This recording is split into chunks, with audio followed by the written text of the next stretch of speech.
Well, it was during the oil embargo of the United States. It alarmed me that a little country over in the Far East could actually cripple the United States. And realizing that the entire industrial base of the United States and the world is based on the supply and the utilization of energy, it became imperative that we must try to bring in an alternate fuel source and do it very quickly. Of course, I thought originally with the right type of funding, we could possibly get it in within 6 months. But reality shows that the 12 to 15 years was more correct in this projection. Back in the 70s, Stan Meyer set out single-handedly to solve America's energy problems. He decided to do it using water, the world's most abundant storehouse of hydrogen, which is a far more powerful fuel than oil. For 15 years, Meyer has been fighting to get his inventions taken seriously. Most inventors have to be a loner. You have to be somewhat thick-skinned and don't rely on other people to support you, because they will not. More times than not, an invention is really stolen from the inventors. Even in my prior development of high technology, I've had patents taken from me. I learned from the School of Hard Knocks to be very cautious. Meyer has always stood out against the crowd. He has no formal qualifications as a scientist because he didn't wait to graduate from high school, leaving early to go straight into research at the high-powered Battelle Institute in his native Ohio. Now he works full-time as a private inventor. He's built a device with potentially revolutionary implications. There is nothing startling about a machine that can extract the hydrogen from water. What is highly unusual is that it should do so with ordinary tap water. The conventional method is called electrolysis. Meyer has turned that process on its head. Unlike electrolysis, his device doesn't use up large amounts of electric current, nor does it produce an enormous amount of waste heat. For 20 years, he has been refining a method to fracture water. This produces vast amounts of hydrogen on demand. This is not his latest apparatus. He was unwilling to let us point a camera at that. This is the simple device he used to convince a reluctant patent office that his revolutionary concept actually works. Alloy rods, acting as electrodes, are housed in a perspex container that's filled with water. Normal mains voltage is fed in through a transformer, but critically, there is virtually no current consumed, less than half an amp. The result is dramatic. Hydrogen pours off with the flick of a switch. Meyer claims the key is his electronics, which pulses electricity rapidly across the rods at up to 20,000 cycles per second. In a way that's not readily apparent, this process transforms the equation. Whereas in conventional electrolysis, 3 times as much energy is consumed as is produced in the form of hydrogen fuel, in Meyer's apparatus, the reverse is true. It appears to produce several 100% more energy than it consumes. Stan has something that's characteristic of the people that sound like they've done something to tap zero-point energy. Has high frequency, high voltage, and there's a combination of the two at which something occurs. With Chernetsky in Russia, it was what he called a self-sustaining discharge. The tube would run by itself. When Stan gets this effect, the amount of hydrogen and oxygen that are emitted off these 2 electrodes is a step function. It almost boils the water. If I did this with standard electrochemicals, I need current, and the water should rise a degree every couple of seconds. With Stan's, it'll run for a half hour, and the water temperature hasn't changed. Something's different. Meyer demonstrates this repeatedly without any difficulty, and yet on the face of it, it represents an extraordinary revolution. His measurements over the years suggest 1,700% greater efficiency than conventional electrolysis. And, if he's to be believed, he's getting much better results from his latest, still secret invention. Well, I first got involved with Stan Meyer when I went over there with a couple of colleagues to look at his water-splitting device. And so we arrived at Stanley Meyer. He had a demonstration cell. We filled it with tap water. In fact, I did that myself. And he switched it on, and almost instantly there were 3 jaws dropped because of the rate at which the gas poured off. It was quite spectacular. Whatever energy source Stan Meyer had tapped it was not explicable by the electric power that was going into it. So something was powering it outside of conventional wisdom. There is no question that the gas coming off in such abundance is hydrogen. Meyer ignites it to produce a high-temperature flame able to cut through metal. Stanley Meyer has faced a lot of difficulties. He's 3 times tried to launch the device, produced press conferences, had the technical press round, but he's been almost universally slated. In the early days, very much so, they just ridiculed the whole idea. He's getting a little more notice now because some scientists are getting interested. But by and large, science is very intolerant, particularly modern science. As with Tesla, Griggs and others, Meyer's claims are so far outside the received scientific wisdom that they've been ignored by the majority of the scientific establishment. But then, Meyer has ignored them too. He has poured his energies over the last 10 years into establishing recognition for his claims by getting international patents. In the processing, there was a great deal of difficulty in trying to process the legal paperwork in such a way as to allow the patent office to fully understand what was actually occurring. In one instant, we brought the Waterfuel cell to Washington, D.C., and of course I had tweaked it in such a way to produce an enormous amount of hydrogen and oxygen gas, and the patent examiner said, no, it will not work based on the electrolysis process. And when we turned it on and produced an enormous amount of hydrogen and gas, the examiner finally realized that we were doing exactly that, and went out in the hallway and started screaming and hollering to everybody on the floor, put out all your cigarettes, hydrogen's in the building. So we started laughing and said, well, we certainly convinced everybody in the patent office that we can do what we said we can do. Even so, the US Patent Office dragged their feet for 3 years before granting patents on the hydrogen-producing device. Since then, against massive resistance, he's managed to get patents established throughout Europe and Japan. But the hydrogen machine was only the first step towards Meyer's ultimate dream. If he gets it right, this application of his technology would change the 21st century in the same way that the Wright brothers and Carl Benz transformed the 20th. He is currently modifying a beach buggy to run on nothing but water. It doesn't have a petrol tank or even a hydrogen container. It has just a tank of water. He's invented a device called a water splitter to replace the spark plug. As the water is injected into the engine, Meyer claims it's fractured into hydrogen and oxygen and then burned as fuel. Meyer is working on a kit to modify any engine. He hopes to demonstrate it on this car within 12 months.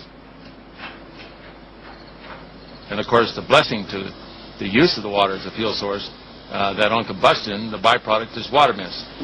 So we're even solving the environmental pollution problem at the same time that we're using water to maintain the industrial basis of the world. Meyer is protective about his inventions to the point of self-confessed paranoia. Most observers describe him as a crank and his car as an aberration. But then madness and genius often go hand in hand. Meyer shares with many inventors a problem that goes well beyond paranoia. As an engineer with no scientific background, he faces a giant hurdle when he tries to communicate with scientists. One problem is that the language that people use when they're trying to describe their inventions is not the language that I as a scientist am used to. So I have to translate it, if you like, into a way that I can begin to understand what they're trying to say. It might as well be written in Swahili for all of the sense that it initially makes. And so I'm not particularly inspired to put a lot more effort in the hope that the pearl of wisdom will reveal itself to me. At a certain point, you hit a law of diminishing returns. It isn't just a question of the difficulties of communication. There is a profound barrier between scientists and inventors, and a strong reluctance on the part of most scientists to risk their reputations grappling with issues that don't have a clear scientific pedigree. Reluctance to look foolish inhibits a lot of people from looking at things. Even so, the US Patent Office dragged their feet for 3 years before granting patents on the hydrogen-producing device. Since then, against massive resistance, he's managed to get patents established throughout Europe and Japan. But the hydrogen machine was only the first step towards Meyer's ultimate dream. If he gets it right, this application of his technology would change the 21st century in the same way that the Wright brothers and Carl Benz transformed the 20th. He is currently modifying a beach buggy to run on nothing but water. It doesn't have a petrol tank or even a hydrogen container. It has just a tank of water. He's invented a device called a water splitter to replace the spark plug. As the water is injected into the engine, Meyer claims it's fractured into hydrogen and oxygen and then burned as fuel. Meyer is working on a kit to modify any engine. He hopes to demonstrate it on this car within 12 months. And of course, the blessing to the use of the water as a fuel source, that on combustion, the byproduct is water mist. So we're even solving the environmental pollution problem at the same time that we're using water to maintain the industrial basis of the world. Meyer is protective about his inventions to the point of self-confessed paranoia. Most observers describe him as a crank and his car as an aberration. But then madness and genius often go hand in hand. Meyer shares with many inventors a problem that goes well beyond paranoia. As an engineer with no scientific background, he faces a giant hurdle when he tries to communicate with scientists. One problem is that the language that people use when they're trying to describe their inventions is not the language that I as a scientist am used to, and so I have to translate it, if you like, into a way that I can begin to understand what they're trying to say. It might as well be written in Swahili for all of the sense that it initially makes. And so I'm not particularly inspired to put a lot more effort in the hope that the pearl of wisdom will reveal itself to me. At a certain point, you hit a law of diminishing returns. It isn't just a question of the difficulties of communication. There is a profound barrier between scientists and inventors, and a strong reluctance on the part of most scientists to risk their reputations grappling with issues that don't have a clear scientific pedigree. Reluctance to look foolish inhibits a lot of people from looking at things. This is looked at as a pariah. You touch it and it creates an image of you that you don't want your colleagues to see. At one extreme, you might have things that are guaranteed to work but are not very interesting if they do, and at the other extreme, things that are a real long shot but would be revolutionary. And so you have to try and weigh the balance and decide which side is more likely to be profitable for you. Then, having made some choices, you then have to ask yourself, how do I actually go about doing this? Do I have to apply for funds to do it? And if I do, who will I be competing with? And what is the better chance that this will be supported or that? Because, at least in the big science area that I work, you can't just sort of come up with an idea on a Friday and expect to start the experiment on a Saturday. It takes many months, many years even, of preparation. But though the scientific establishment may have ignored the likes of Meyer, the powerful military-industrial complex certainly hasn't. Over the past 10 years, Meyer says he's been quietly approached by many influential organizations who would never admit publicly to their involvement with him. It is involved in deep space exploration, and it's also being developed quite highly in the military. Basically, what occurred with Waterfuel cell was in the fact that once they understood was actually occurring, then under the U.S. national security mandate, I have no decision or power of whether or not the military or NASA or the federal government will utilize the technology. They can utilize it in any way they so desire. NASA is using every method it can to regain some of its now fading glory. In the face of strong congressional resistance, the days of limitless budgets for space exploration have long since gone. As the champion of a new, environmentally friendly energy source, NASA would gain immense support. Your identification, please. Do you have your identification?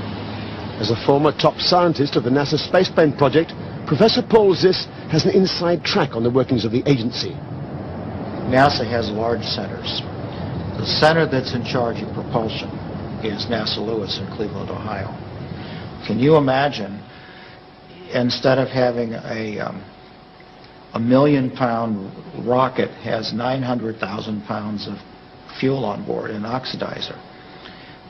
Can you imagine what it would be like if you could put a device on there that would split water and run it into your engines. No explosive compounds. Public confirmation of a contract from NASA would provide a resounding boost for Mars technology. But Paul Ziss says it's only in a closed meeting they confirm such an agreement. They're looking for new energy sources. I understand from the people that I've talked with that they have worked with Stan and trying to understand what he's done and given him a contract. I also understand with the bureaucracy in Washington and the congressional oversight as to why they would never admit it. Anyone that does that will be suspect, will be challenged, will be considered a threat.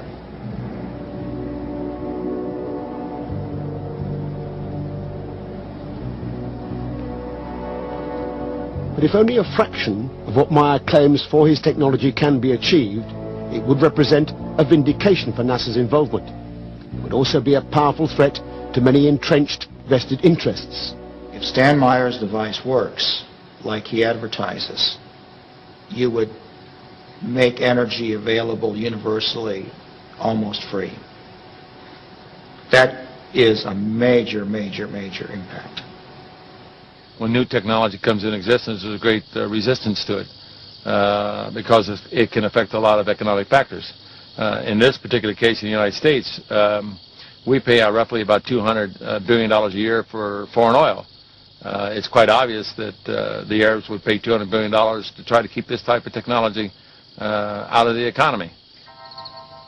And many times over the last decade, I have been offered enormous amounts of money to simply sell out or to sit on it. The Arabs offered me well over $1 billion cold cash, simply to sit on and do absolutely nothing with it. My life has been threatened many times. Of course, I happen to believe in the power of angels. And if I don't believe in the power of angels, I don't believe I'll be around here too long. If the thing like Stan Meyer has works, every piston engine, every gas turbine in the world today, if it had his converter, could run on it. With a little invention, we could get standalone devices to run all over the world. I think it would be what I would be concerned about is the people that sell energy would be essentially bankrupted. It's what happened to the Conestoga wagons when trains came, or to the Pony Express when the telegraph came in. They're going to wipe out an entrenched power base, and they may not go easily.